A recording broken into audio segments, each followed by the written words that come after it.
Hi, it's me again with Corel Draw Tips and Tricks, and this is about 2019. I had, over the last several days, I've had two people say that their Corel 2019 does not look like mine.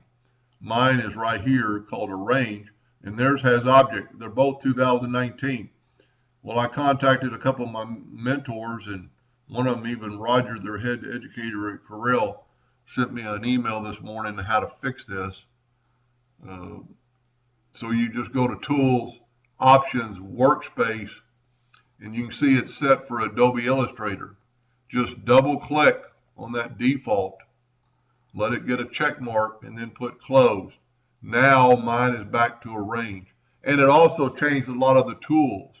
What Corel evidently is trying to do is trying to make it look more like some other programs now that they're bringing in, I guess, the Mac Corel. So just go to Options, Workspace, and let's just look at this right here. My pick fourth tool is the Zoom. Let's go to the Adobe and look at the difference. Matter of fact, there's not even a zoom here. The zoom is up here. So just double click on the default, wait for the check to happen, and then close. And then, as always, I would go to Tools and save as default. Anyway, I hope that helped a little bit, and thank you for watching.